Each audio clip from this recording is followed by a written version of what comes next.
주님은 나의 최고봉 3월 5일 묵상을 시작하겠습니다.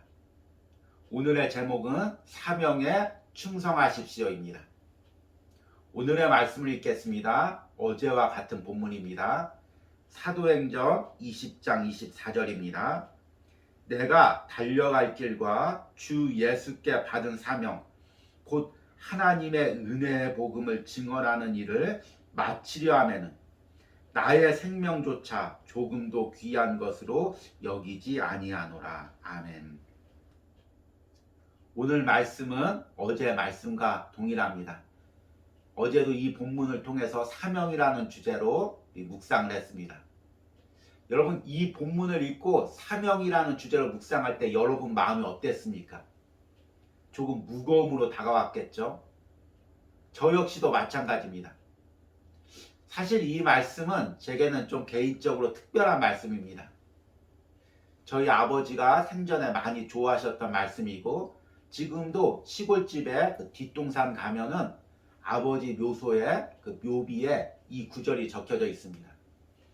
그래서 매년 시골집에 내려가서 아버지 묘소에 갔을 때 이 말씀을 접했을 때 역시 저에게도 무거움으로 다가옵니다.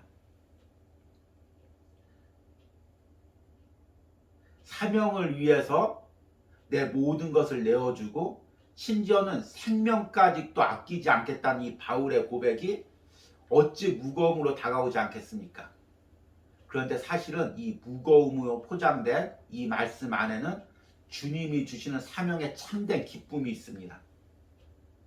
바울도 오스왈드 챔버스도 이 기쁨을 발견하고 무거움으로 사명 감당한 것이 아니라 기쁨으로 사명을 감당했습니다. 오늘 묵상을 통해서 이 말씀 속에 숨겨져 있는 주님이 주시는 참된 기쁨이 무엇인지를 우리가 발견하는 은혜가 있길 바랍니다.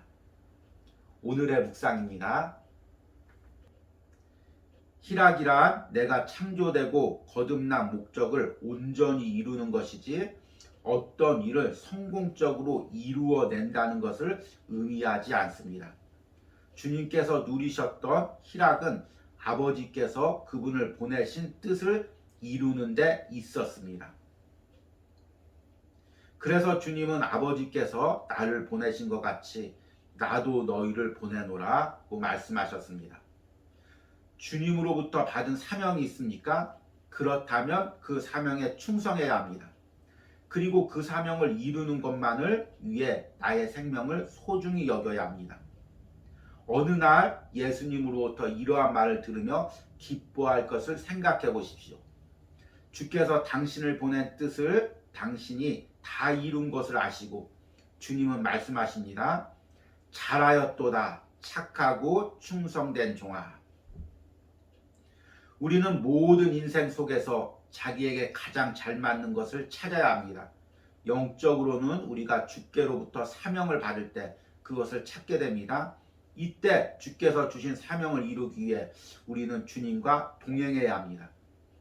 주님을 개인의 구주로만 아는 단계를 넘어서야 합니다.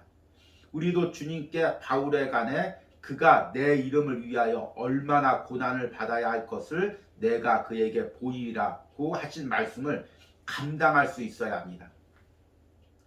내가 나를 사랑하느냐? 그렇다면 나의 양을 먹이라. 우리에게는 주님을 섬김에 있어서 선택이 없습니다.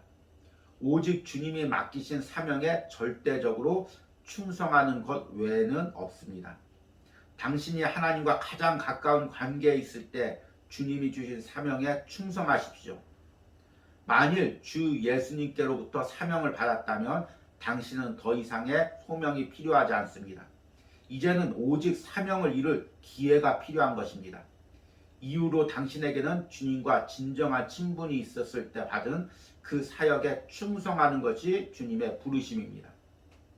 이 말은 당신만을 위해 구별된 섬김이 따로 확보되어 있다는 뜻이 아니라 당신에게 주어진 사명을 확인한 이후에는 그 사명과 무관한 다른 섬김의 요구를 무시해야 한다는 뜻입니다.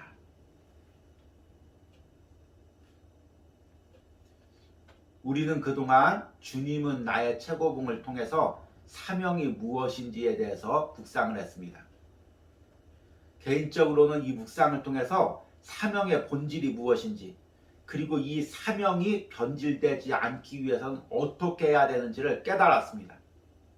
이것만으로도 저는 이 묵상을 통해서 하나님이 주신 은혜가 감당할 수 없을 만큼 차고도 넘칩니다.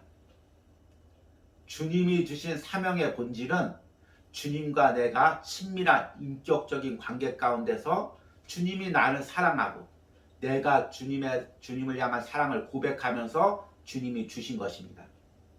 그리고 주님과의 관계 속에서 이 사명을 감당해 가는 것입니다.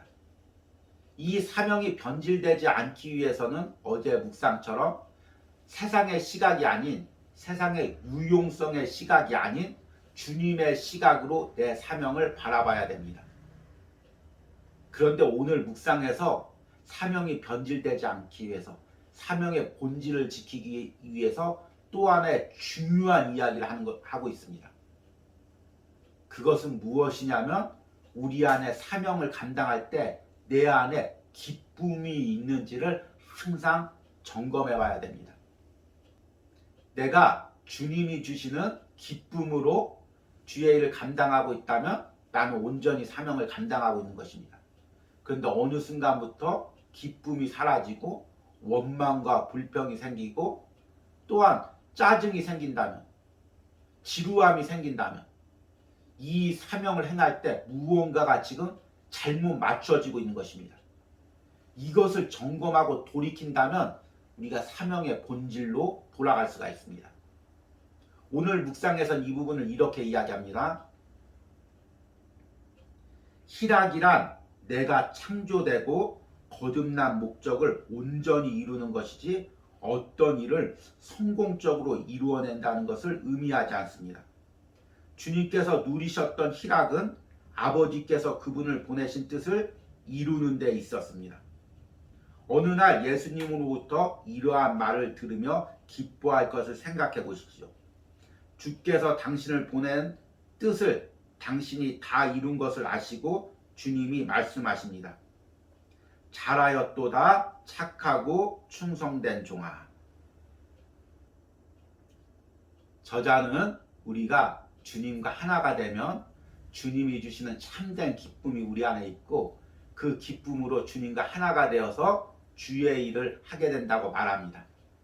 그리고 이 기쁨은 단지 이 땅에서만 누리는 기쁨이 아니라 하늘나라 가서 주님께서 사명을 잘 감당할 것을 칭찬할 것을 미리 알고 미리 소망하고 맛보는 기쁨이라고 이야기하고 있습니다.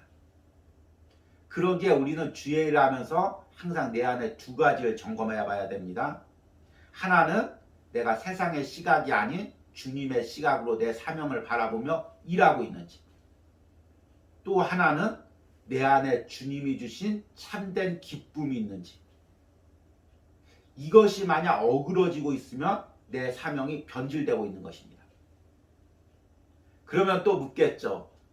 내 안에 기쁨이 없는데도 주의 일을 해야 됩니까? 어제 제가 이 부분을 이야기하면서 저도 아직 답을 찾지 못하고 또 숙제라고 이야기를 했습니다. 그러니까 이 묵상을 아주 잘 들으시는 분이 저에게 질문을 해왔습니다. 아니 목사님이 답을 주셔야지 목사님도 답을 못 찾았다고 하고 숙제라고 하면 어떡하십니까? 정말 답이 궁금해서 저에게 물으시는 분이죠. 그런데 제가 숙제라고 한 것은, 답을 못 찾는다고 한 것은 우리가 주님과의 관계가 어그러지고 내 안에 기쁨이 사라질 때, 그래도 사명을 감당할 때 장단점이 있기 때문입니다. 장점은 뭘까요? 그럼에도 사명을 감당하면서 신앙의 끈을 붙잡고 있는 것입니다. 사명의 끈을 붙잡고 있는 것입니다. 그러면 언젠가는 주님께서 다시금 내 안에 기쁨을 회복시켜 주시고 주님과의 관계가 더 깊어지는 은혜가 있습니다. 단점은 무엇일까요? 사명이 점점 변질되는 거죠.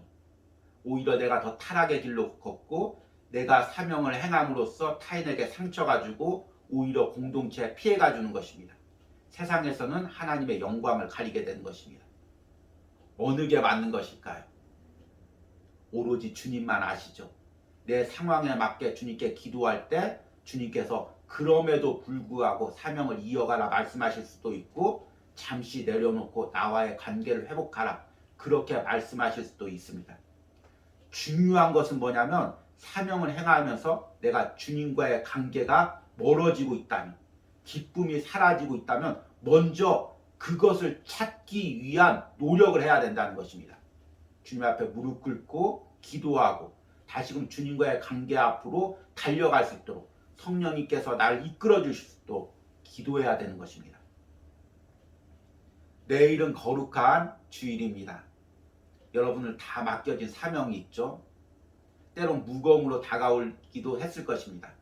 그러나 오늘 기도할 것은 내가 예배 드릴 때, 주일을 할 때 내 안에 주님이 주시는 진정한 기쁨이 있게 하여 주시옵소서. 그리고 무엇을 하든지 기쁨으로 감당하게 하여 주시옵소서. 이렇게 기도하시길 바랍니다.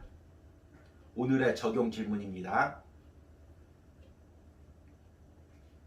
지금 내가 주의 일을 하면서 내 안에 기쁨이 있습니까? 그 기쁨이 없다면 언제부터 내 안에 기쁨이 사라지고 있는지, 왜 사라지고 있는지를 점검하고 다시금 주님과의 관계에 집중하는 은혜가 있길 바랍니다.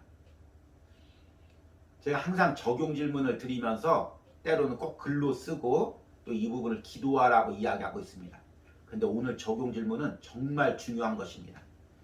이 부분을 꼭 글로 쓰면서 내가 지금 어떻게 사명 감당하고 있는지를 꼭 점검해 보시고 어디서부터 어그러졌는지, 어디서부터 기쁨이 사라졌는지를 꼭 찾아서 회복하는 은혜가 있길 바랍니다.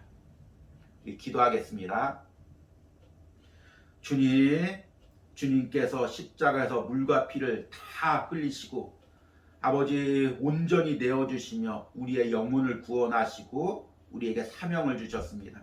주님, 그 은혜를 생각할 때 기쁨과 감사함으로 사명을 감당할 수밖에 없지만 또한 어느 순간부터 내 안에 기쁨이 사라집니다. 원망과 불평이 생깁니다. 주님, 나를 불쌍히 여겨주시고 다시금 사명을 행하면서 주님과의 관계가 회복되게 하시고 내 안에 기쁨이 회복되게 하여 주시옵소서. 예수님의 이름으로 기도했습니다. 아멘.